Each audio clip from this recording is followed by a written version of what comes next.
Two questions for you. Do you think Mahomes is the best quarterback you've ever seen? Yes. No doubt. No question. Not a doubt. No. Okay. I'm getting there. I always have such respect for Brady because what he did was incredible through his career. Absolutely incredible. And then he adds a title on top of it with Buccaneers late in his career. But this guy's just, he's something else. Also, the Chiefs are a dynasty, right? Okay, go ahead. What were you Mahomes. The difference for me is you just knew Brady was going to beat you. But every single time Mahomes drops back, I pucker up. If I'm playing against him, it's like, man, what's going to happen? Every single, and the number of times today where it looked like they had him and he slid up, he got, 3rd and 4, he gets 5. 3rd and 4, he gets 5 somehow, some way. Like Brady, for the greatness and the rings and the titles and the commitment and the work that he put in and all of the things that were great about it. I looked at it and I thought, well, Brady's going to beat you always.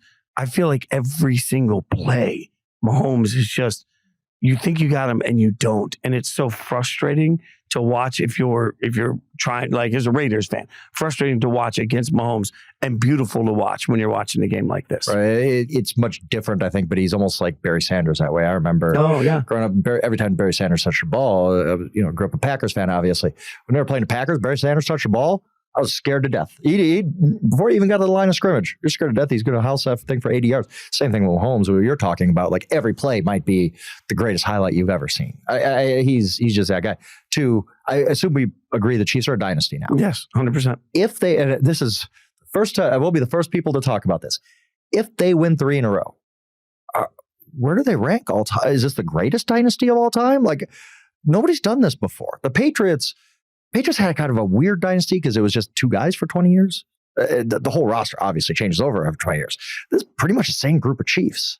How do they rank dynasty-wise if they could win a 3rd in a row? At 4 and 6 years or whatever it would be at that point. I mean, it's the best we've ever seen. Really? I really think it is because as much as, again, it's back-to-back for the first time in 20 years. The Patriots were the last to do it.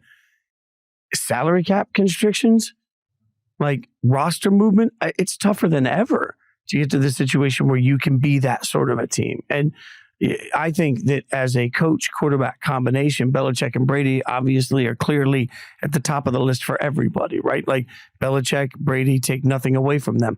Those two were so good it didn't really matter what was going on around you. I understand that. But in this era, Andy Reid and Patrick Mahomes are doing the same things.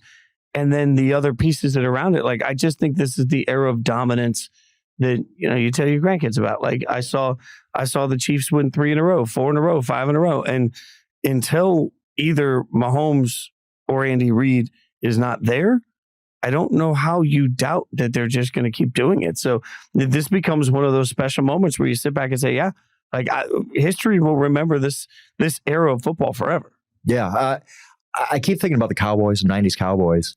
And like, why would we all love that team, right? They had great talent, but why would we pick their dynasty over the Chiefs right now? The Chiefs have won 3 titles just like the Cowboys did then, and they have a 4th appearance, which is not nothing. Like people like to downplay like making a Super Bowl. Like, no, you made it, even though you lost. It's still quite an accomplishment. So I already think they're ahead of Cowboys for one.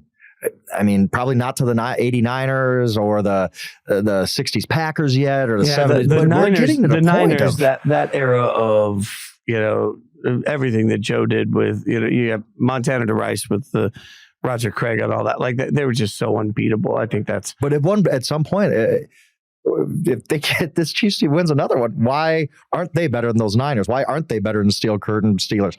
They're making a great case right now. What's interesting though about that, as you say it, thought exercise here. If you went through the Chiefs seasons, if you ranked the best Super Bowl champion ever, right? If you rank the most dominant seasons we've ever seen from a Super Bowl champion, I don't think either of these years would be on that list. They don't have that one team that was just like unbelievable. They don't have a 1985 Bears, right? Right. They don't, the Bears were exactly what I was thinking. One of those like the 89 Niners or 84 Niners, if you prefer them, or even the Packers, 1962, whatever. They don't have that one. This team went 16-1 and whatever. I mean, they've had obviously dominant teams, but not that one iconic team.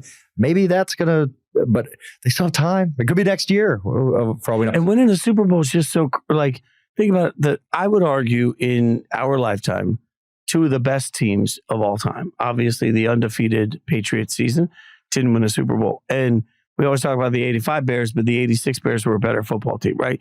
Didn't win a Super Bowl. You can be phenomenal and not win a Super Bowl, right? Like, so it just shows you how much has to break right to be in that situation where they are. And for it to have broken right back-to-back years on teams that when the NFL Network eventually does their top 100 Super Bowl winning seasons of all time, why would this year be on it? Like, no, they struggled this year. It was not a great season. For the death of the Chiefs was a constant conversation because their wide receivers couldn't catch the flu. Their offensive line sucked. Like, you just look, you're like, it's not going to be any good. And then here they are. One more thing. We need to start having a serious conversation about, is Andy Reid the greatest coach of all time? Why not? Like, at some point, you talked about Mahomes is one of 5 quarterbacks to win 3 or more Super Bowls. Andy Reid, I believe, is the 5th coach to win 3 or more Super Bowls. And unlike Belichick, who I think is the greatest of all time, he's probably going to stay that way for me. But we always say, what do we say about Belichick? Never won anything without Tom Brady. And we can say Andy Reid never won a Super Bowl without Patrick Mahomes, but won a heck of a lot of games with Donovan McNabb, won a heck of a lot of games with Alex Smith. It's not just, he's just a product of Mahomes. He's helped by Mahomes, obviously. But Andy Reid has won for 20 years now. He was winning a lot of games and, yes, lost a lot of NFC championship games, lost a Super Bowl with the Eagles, but he made them. He was always there. So we can't just say he's a product of Mahomes.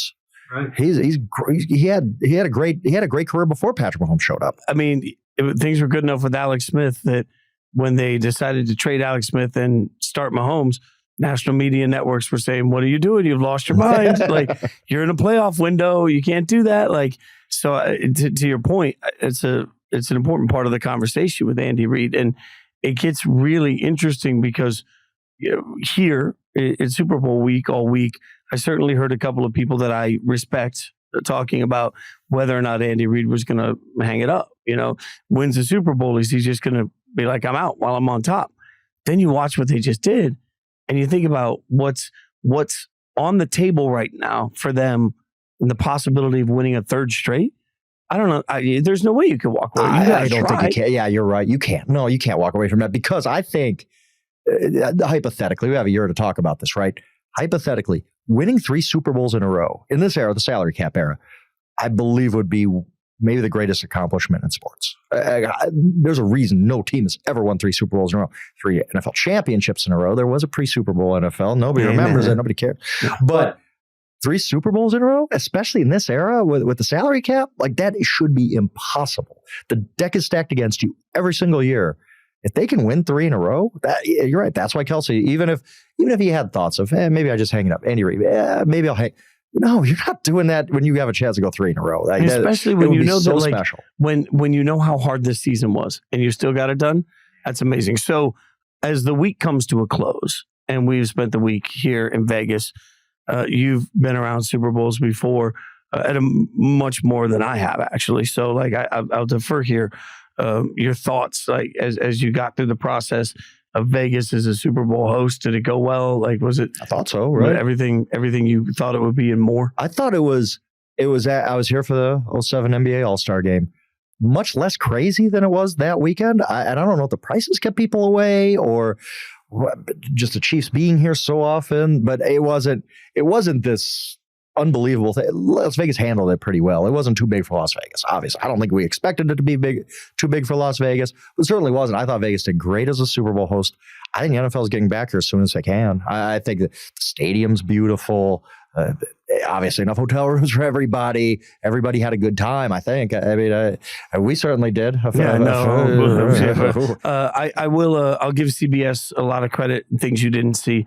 Their opening montage for the city was really incredible, and I thought in the broadcast it was really interesting to see how they incorporated the Sphere and like some of the casinos. Like there are times that I feel like where the Super Bowl is as a viewer is sort of lost. Like, I'm not sure you really know if it's in once Phoenix, you get into really the game, care. You're like, yeah, okay, yeah. I don't. But the league was making a real point to make sure that the world was aware this game was in Vegas. And, as somebody that tried to go sit in at a bunch of different places to watch, this city was packed, right? There was a great energy to it. I think it just, as you look at what happened over the course of this game, it's amazing that the first ever Super Bowl in Las Vegas goes to overtime for this moment. Like, there's so many stories that will be told about this game and this week that it's really stunning to me. Yeah, and I think that of all the host cities that I've seen anyway, I haven't covered a New Orleans Super Bowl yet. That's next year. The only time the host became a bigger part of the story was New York. That was a huge part of that.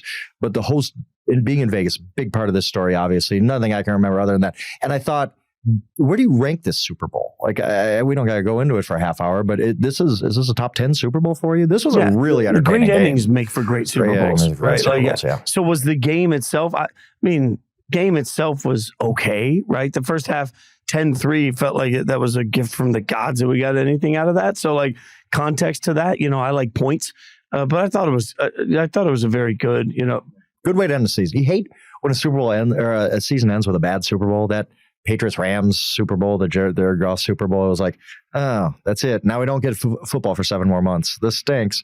This is a totally fitting way to end the season. I thought it was great. I think one thing that will be fun now is to try to figure out who can unseat them, right? Because that's going to be the great question of hope. Now the casual fan across the world is going to be looking at all of this and saying, who can take down the Chiefs, right? Like, that's the craziest thing, is that they have gotten themselves into that situation. And, everybody that you could turn around and look and say, oh, well, this team, they beat them. I'll say they beat the Dolphins. They beat the Bills in Buffalo. They beat the Ravens in Baltimore. There is not a single powerhouse in the AFC that they didn't take on.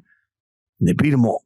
Yep. And then they beat the 49ers. You get the best team in the NFC. Like, yeah, it was the two best teams of the season were clearly Ravens and the 49ers. And we're talking the totality of the season. Just who was the best team all season? Ravens, 49ers, and the Chiefs knocked them off back to back. Like, that is, it is absolutely. I think that's the story of this Super Bowl run will be just Mahomes got it done again. We'll forget as time goes on that this was a really tough season for them, and just remember that Mahomes got it done. But I think the real big part that does make this historic is the run they went on and the teams they beat. Like you said, DVOA has this is the toughest road ever for a Super Bowl champion. And you can, I don't need stats. I know that. I just from watching these teams all year say they beat possibly the 3 best teams in football other than themselves. The Bills, you throw them in there too. I mean, this was just an incredible run for them.